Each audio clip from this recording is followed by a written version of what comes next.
Bonjour, bienvenue pour une nouvelle vidéo, cette fois-ci pour vous présenter une figurine de la collection Dragon Ball Z Figure Art Zero, avec le personnage de Majin Buu. Alors c'est la dernière transformation de Buu. Le premier était gros, après le deuxième était maigre, il y en avait un troisième qui était plus balèze. Après, entre-temps, il y avait Buan et Bootanks parce qu'il avait absorbé et Gotenks pendant un moment et Sangwan pendant un autre. Aussi, il y avait aussi, je crois, Bukolo quand il avait absorbé Piccolo. Et la dernière transformation de Buu était la Kid Buu. Donc là, ils l'ont appelé Majin Buu. Voilà, donc dans la collection Figure Art Zero, alors j'avais déjà fait des unboxings de cette collection-là, c'est-à-dire assez dernièrement la Son Goku, qui allait avec le Broly, et j'avais aussi unboxé la Kura. Voilà. Donc une très belle collection. Les figurines sont quand même généralement plus chères que sur les collections Banpresto. Généralement, la plupart des modèles sont situés entre au minimum 50 euros et ça peut aller jusqu'à 100, 110. Voilà. Donc après, vous pouvez trouver cette figurine dans les magasins spécialisés à toutes sortes de prix, hein. Je pense que grossièrement, ces prix oscillent en général vers les 60-70 euros. Vous pouvez la trouver moins chère sur des sites, effectivement. Mais après, il faut vous méfier, hein, parce qu'après, il y a beaucoup de contrefaçons qui circulent.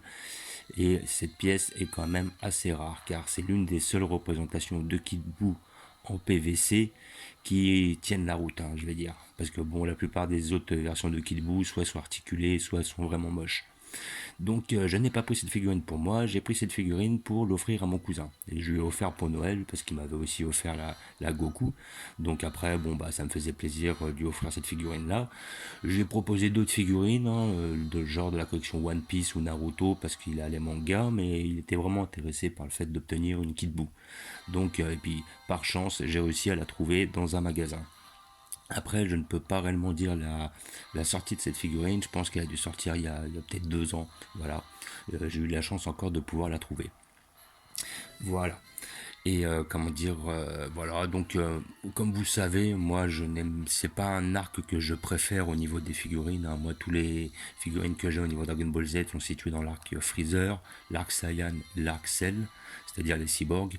Voilà, dans cet arc-là, moi, je suis pas réellement intéressé, même s'il est vrai qu'ils ont des figurines qui sont quand même assez belles. Après, peut-être si un de ces quatre, je trouve un Gohan ultime, parce que c'était le personnage qui m'avait plus botté. J'avais bien aimé le Majin Vegeta, et je trouvais qu'il avait du style, mais j'ai toujours préféré le Super Vegeta de la période de Cell, on va dire. Voilà. Donc nous allons l'ouvrir pour voir ce que ça donne. Voilà, donc mon cousin a pris le soin de la remettre dans la boîte et il m'a dit bah si justement tu veux faire une vidéo dessus, bah voilà. Donc j'en profite pour faire une vidéo sur sa figurine et j'en profiterai pour lui faire une petite dédicace à la fin évidemment. Voilà, donc nous allons l'ouvrir pour voir ce que ça donne. Bon là j'ai pas réellement besoin d'être muni d'un couteau, en général il faut un couteau pour couper les scotch, mais là comme elle est d'occasion on va dire, parce qu'elle a déjà été ouverte, j'ai pas réellement besoin de couteau. Et nous allons voir ce que ça donne.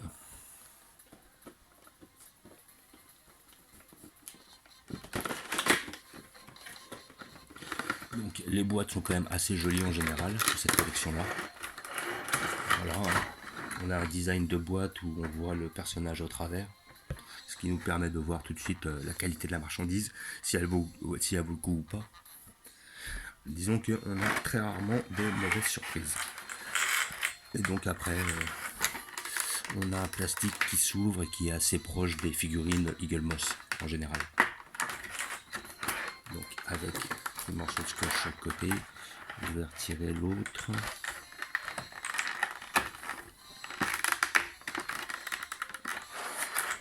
Que je réussisse à le retirer. Je vais retirer celui-là, comme ça j'ai pas besoin de retirer les deux. Et voilà.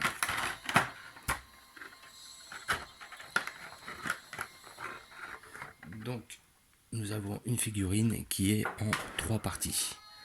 Donc nous avons dans un premier temps le Buu, le Kid Buu ici présent, avec comment dire ses petites flammes dans la main. Voilà. Après nous avons la flamme centrale qui va se poser sur le socle. Et le socle. Donc après le socle est pas mal, mais j'aurais pu faire un petit peu plus d'efforts, hein.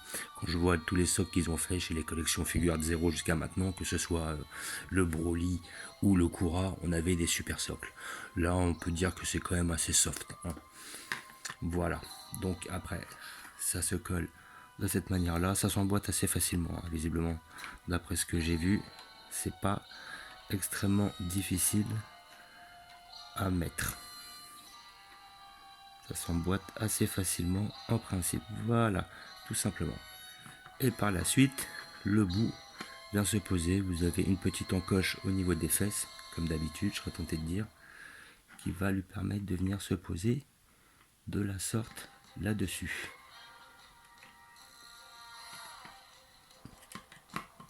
Et effectivement, si on y arrive, après, c'est peut-être difficile d'y arriver du premier coup. Voilà. Voilà, donc après, il faut pas trop forcer dessus, ça a l'air d'être assez fragile, hein. Mais au final, le visu, ça donne ça. Après, bon, si la figurine, vous la manipulez pas beaucoup, il peut être intéressant de la coller. Voilà. Vous pouvez la coller directement sur le socle, comme ça vous n'êtes pas embêté. Un petit coup de glu, voilà, sur les fesses de façon à l'emboîter, et là, sur le socle de façon à la poser.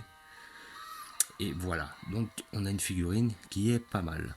Donc après, il est vrai que, comparé au prix, parce que bon, je vois à peu près dans les trames de prix qu'elle est, c'est vrai que elle est quand même assez chère, comparé au volume de la figurine. Donc maintenant, je dirais qu'on paye plus la rareté, à mon avis, que le volume, hein, parce que c'est vrai que quand on regarde la Cura ou la Broly, qui doivent coûter entre 10 et 20 euros en plus, grossièrement, on a quand même une figurine qui est deux fois plus grosse, quoi.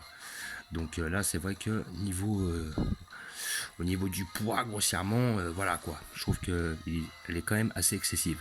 Mais par contre, maintenant, au niveau des détails, elle est vraiment bien réalisée, quoi. Le bout est bien fait, il y a des nuances de couleurs, le sculpte est bien réalisé. Après, on peut voir que les flammes, ça donne un petit effet.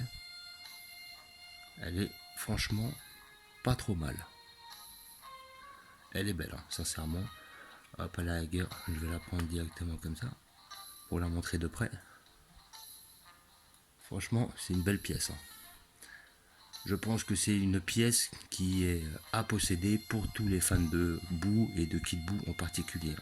Parce que des figurines de Kid Boo, il n'y en a pas beaucoup. Sinon, après, vous êtes obligé de taper dans de la résine et c'est plus du tout le même prix. Mais là, franchement, là, Figuart Zero, ils ont fait une belle pièce encore. Franchement, cette collection, Figuart Zero, ils font généralement des beaux prototypes. Voilà, je trouve que les flammes, ça donne un petit effet. Je trouve que franchement, elle pète bien, quoi.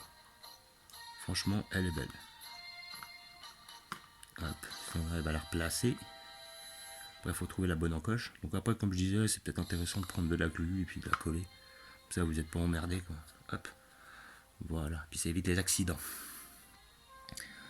Franchement, c'est une belle pièce. On va regarder le dos. Le dos est bien fait aussi.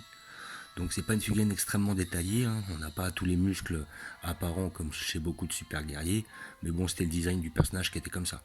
D'un côté, je pense que ça a dû leur nécessiter moins de travail, mais bon, dans tous les cas, ils l'ont pas bâclé, le travail est bien fait.